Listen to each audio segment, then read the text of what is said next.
दोस्तों, अपने घर की दरिद्रता और नकारात्मकता को दूर करने के लिए आज ही अपने घर पर ले आए मनी प्लांट। लेकिन इसे सिर्फ घर पे रखना ही काफी नहीं है, बल्कि इसका सही दिशा में होना भी उतना ही जरूरी है। और साथ ही इसमें ऐसा वो क्या काम कर लेना चाहिए जो बहुत जरूरी होता है। दोस्तों, फिर देखिएगा इसका चमत्कार आपके घर में कैसे धन की वर्षा होगी।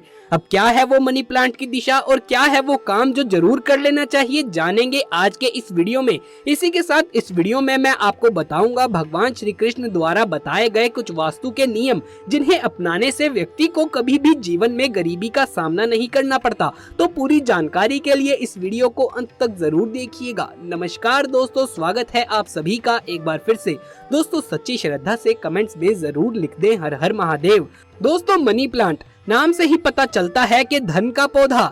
इस पौधे को लेकर बहुत सी धारणाएं हैं। कुछ लोग इसे सही मानते हैं और कुछ लोग इस पौधे को फेक कहते हैं और इसके असर को नहीं मानते। लेकिन आज मैं आपको बताने वाला हूँ कि ये पौधा आपको कैसे बेनिफिट दे सकता है।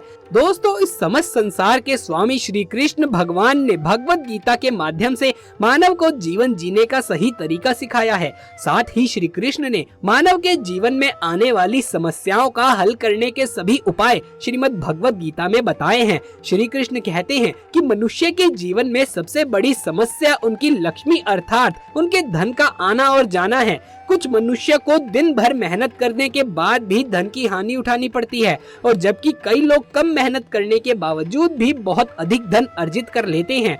मनुष्य के पास धन का आना और जाना मात्र माँ लक्ष्मी की कृपा पर निर्भर करता है। जिस पर माँ लक्ष्मी की कृपा है उसके पास कभी भी धन की कमी नहीं हो सकती, और जिस पर लक्ष्मी रूठी हुई है उसके पास कभी भी धन नहीं रुक सकता। चाहे वो कितना भी प्रयास क्यों ना कर ले, लेकिन उसके पास कभी भी पैसा नहीं टिक पाएगा। क्योंकि जब ईश्वर किसी की बुद्धि हर लेता है तो उसे बुरा ही बुरा दिखाई देता है, और उसके जीवन में कई बार संघर्ष करने के बावजूद भी उसे सफलता नहीं हासिल होती। इसीलिए हमें जीवन में सफलता पाने के लिए ईश्वर का साथ बहुत आवश्यक होता है। श्री कृष्ण ने अपने उपदेशों में उन मनुष्यों के बारे में बताया है जिनसे लक्ष्मी रूठ कर चली जाती है और उन्हें धन की हानि का सामना करना पड़ता है। वो जीवन भर कभी भी धन को संचित नहीं कर पाते। उनका धन किसी न किसी कारण से खर्च हो ही जाता है।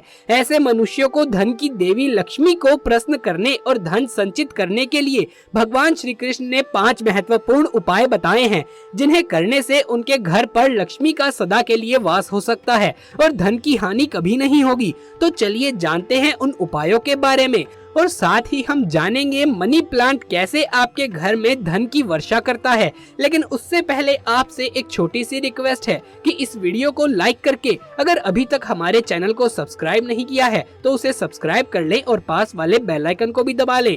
पहली बात, श्री कृष्ण ने पहला उपाय बताया है कि जिन लोगों के घर में धन की हानि होने लगती है या पैसे बिल्कुल भी नहीं बचते, इसके पीछे पितृदोष का कारण होता है। इसीलिए प्रत्येक रात्रि को अपने घर की दक्षिण दिशा में एक दीपक अवश्य जलाना चाहिए। इससे पितृदोष दूर होता है और पूर्वजों की कृपा हमेशा बनी रहती है। इससे मनुष्य के घर में कभी धन की हानि नहीं होती और ना ही अनावश्यक खर्च होता। दूसरा उपाय, श्री कृष्ण श्रीमद् भगवत गीता में कहते हैं कि कोई भी स्त्री अपने पति के बिना कहीं पर नहीं जाती। इसी तरह माँ लक्ष्मी भी अपने पति भगवान विष्णु के बिना कहीं पर भी नहीं जाती। जिस घर में भगवान विष्णु की पूजा होती है, माँ लक्ष्मी भी सदैव वहीं पर वास करती है, और जहाँ पर भगवान विष्णु की नित्य नहीं पूजा की जाती वहाँ लक्ष्मी जी वास नहीं करती। इसीलिए प्रत्येक गुरुवार के दिन भगवान विष्णु की पूजा अवश्य करनी चाहिए। इससे दरिद्रता का नाश होता है। तीसरी बात, श्री कृष्ण कहते हैं जिस घर में शालिग्राम की पूजा नहीं होती उस घर में कभी भी माँ लक्ष्मी वास नहीं करती। जहाँ पर शालिग्राम की पूजा नित्य होती है उस घर को देवी लक्ष्मी कभी छोड़कर नहीं जाती।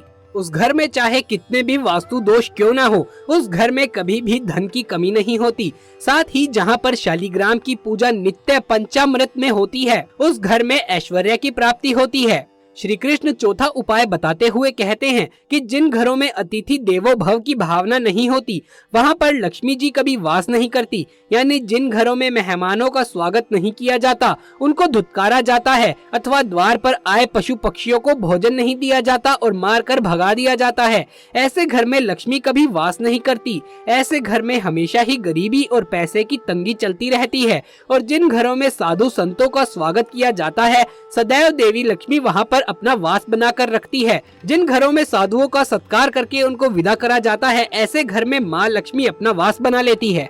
पांचवी बात, श्री कृष्ण कहते हैं कि घर में धन रखने का स्थान उत्तर दिशा में होना चाहिए, क्योंकि उत्तर दिशा धन की दिशा मानी जाती है। साथ ही जिस तिजोरी में हम धन रखते हैं वहाँ पर हमेशा ही हल्दी लगाए हुए 21 चावल लाल कपड़े में बांध कर रखे देने चाहिए। ये उपाय करने से उस घर की तिजोरी कभी भी खाली नहीं होती और ना ही उस घर में कभी भी धन का अपव्यय होता है। आइए अब जानते हैं कि कैसे मनी प्लांट से धन की वर्षा हो सकती है। वास्तु के अनुसार हर एक पौधे की अपनी डायरेक्शन होती है, अपनी एक दिशा होती है और उसकी केयर करने का तरीका भी अलग होता है, जो उसी के हिसाब से होना चाहिए। हम मनी प्लांट को गलत दिशा में रखते हैं या गलत तरीके से रखते हैं और उसकी केयर भी गलत तरीके से करते हैं तो हमें उसका फायदा नहीं मिल पाता है, बल्कि उल्टा नुकसान उठाने पड़ जाते हैं। दोस्तों, अक्सर लोगों से हमने ये सुना है कि जब से हमने मनी प्लांट लगाया है हमें बहुत नुकसान हो रहा है। और अगर आपको भी कोई ऐसी प्रॉब्लम आ रही है तो आप इस मनी प्लांट से जुड़ी जानकारी को ध्यान से देखिएगा।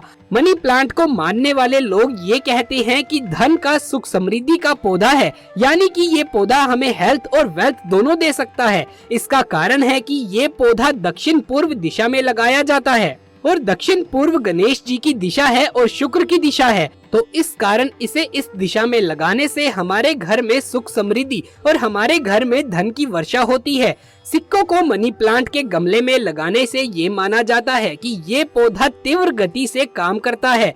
ये पौधा हमें जितनी एनर्जी, जितनी पॉजिटिविटी प्रोवाइड करता है उससे भी कई ज्यादा एनर्जी प्रोवाइड करेगा अगर इसमें सिक्के रख दे जाएं। अगर आप इस पौधे से ज्यादा लाभ कमाना चाहते हैं तो इस पौधे को सही दिशा में लगाएं, जो कि हमने आपको बता दिया। दक्षिण पूर्व की दिशा में इसे लगाना चाहिए और इसी के साथ इस पौधे को सही पानी दें और कोशिश करें कि इसके पत्ते सफेद और मुरझाएं कभी भी नहीं। और इसके अगर पत्ते सड़ गए हों तो उनको काट दीजिए और अपने मनी प्लांट के गमले में कुछ सिक्के अंदर रख दें ताकि वो आपको पॉजिटिव एनर्जी देता रहे। अब इस पौधे के बारे में जो लोग मानते हैं वो ये कहते हैं कि इस पौधे के ऊपर चाहे पैसे नहीं उगते, लेकिन ये पौधा हमें एक पॉजिटिविटी प्रोवाइड करता है जो हमारे काम करने में हमारी हेल्प करता है और उस काम को हम बहुत ऊंचाइयों तक ले जा सकते हैं। और जैसे ही हमारा काम ऊंचाइयों में जाएगा तो हमारे पास पैसा तो आएगा ही। तो ये कोई डायरेक्ट पैसे वाला पौधा नहीं है, बल्कि ये आपको पॉजिटिविटी प्रोवाइड करेगा जिससे आपको बेनिफिट होगा। वो आपको एनर्जी प्रोवाइड करेगा जिससे आप उस एनर्जी को काम में लगा देंगे और आपको अल्टीमेटली पैसे का फायदा होगा।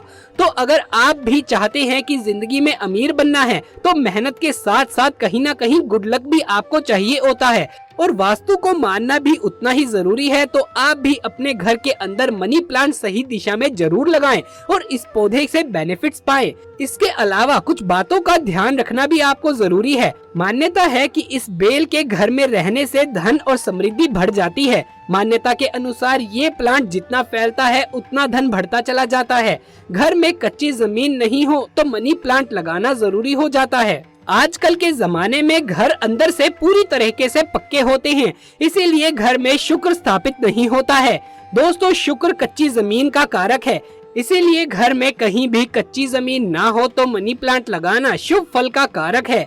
इस पौधे के बारे में ये जानकारी जरूर लेनी चाहिए कि इसे कभी भी खरीद कर घर में नहीं लगाना चाहिए, बल्कि किसी के यहाँ से चुरा कर अपने घर में लगाना चाहिए। ऐसा करने से किस्मत चमक जाती है। तो दोस्तों, ये थी हमारी आज की वीडियो। अगर ये वीडियो आपको अच्छा लगा हो तो इसे एक लाइक करके कमेंट बॉक्स में हर हर महादेव जय माँ लक्ष्मी लिखना बिल्कुल भी ना भूलें। आगे भी ऐसे वीडियोस देखते रहने के लिए हमारे चैनल को सब्सक्राइब कर पास वाले बेल आइकन को दबा लीजिए। जल्द मुलाकात होगी आपसे किसी अगली वीडियो में। तब तक के लिए आप सभी का धन्यवाद।